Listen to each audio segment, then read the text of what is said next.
Shalom. First and foremost, I want to give all praises, honor, and glory to Yahweh, Bahasham Yahweh Shai, Bahasham Ruach Kodash. Double honors to the elders and the apostles of Great Millstone, and peace and blessings to the elect. And today we're going to go into the book of Joshua, the 14th chapter, as the 13th chapter mainly went through the division of the inheritance of the half tribe of Manasseh, the tribe of Gad, and the tribe of Reuben, which is on the east side of Jordan.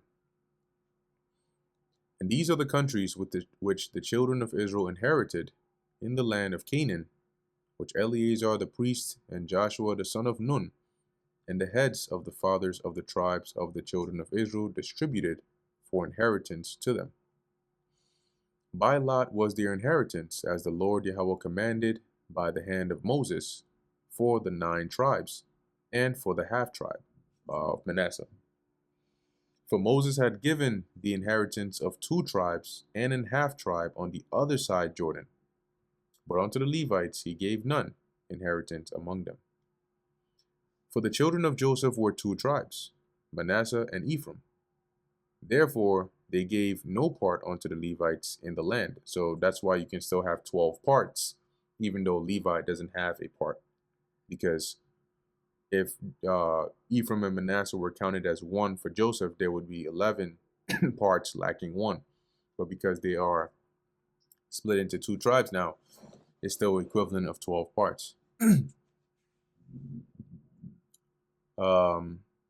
Therefore they gave no part unto the Levites in the land, save cities to dwell in, with their suburbs, for their cattle and for their substance. Right. So within the inheritance of the tribes, you had portions of their land that was allotted to Levites.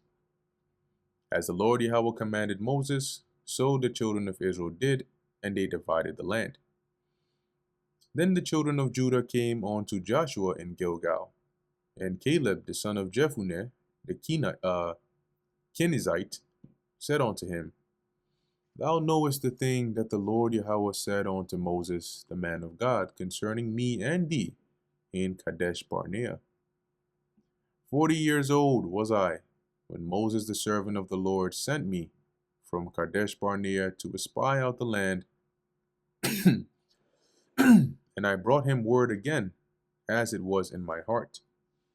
And when we get into to that part which precedes the book of Joshua, you'll see that while before entering the land, right, in the conquest, Moses sent out, right, spies to go and spy out the land and bring back a report, of which Joshua and Caleb brought back a faithful report, while the rest of the men brought back a report that pretty much just like discouraged Israel.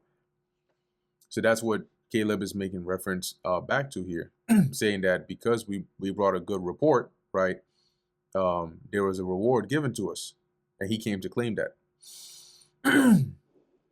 Nevertheless, my brethren that went up with me made the heart of the people melt. So the other spies that went with them came back and said, "Oh no, they're too tall, they're too strong. Ain't no way we can take them over."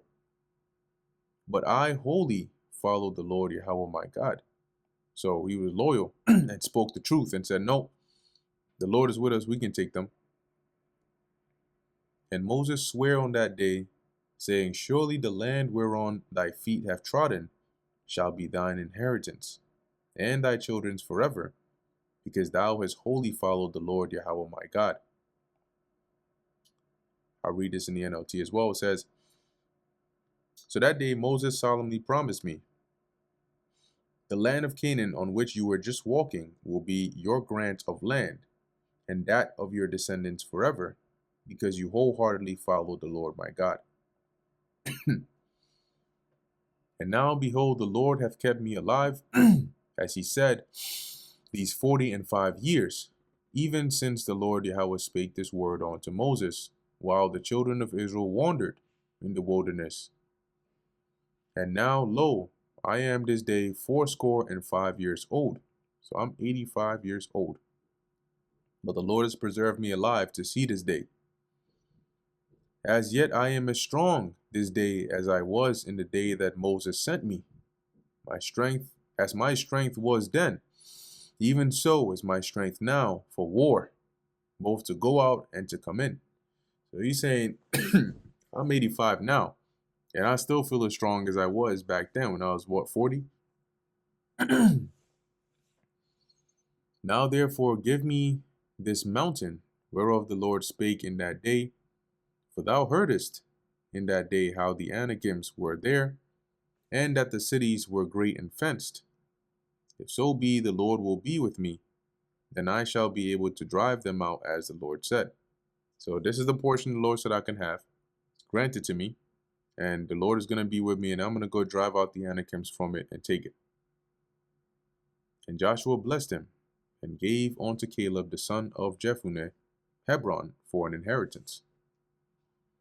Hebron therefore became the inheritance of Caleb the son of Jephunneh the Kenizzite unto this day, because that he wholly followed the Lord Yahweh God of Israel. And the name of Hebron before was Kirjath Arba, which I think the Kirjath, I believe, means city of. So Kirjath Arba means city of Arba. That's why you'll see that prefix Kirjath Jearim, right? Kirjath Aim, Kirjath Arba, which Arba was a great man among the Anakims, and the land rested from war. So here Caleb comes to pretty much claim that inheritance that he was blessed with for his faithful report. And that brings us to the end of the book of Joshua, the 14th chapter. Lord willing, this was edifying to the elect. In closing, I want to give all praises, honor, and glory to Yahweh, Bahasham Yahweh Shai, Bahasham Rechak Wadash. And until next time, Shalom.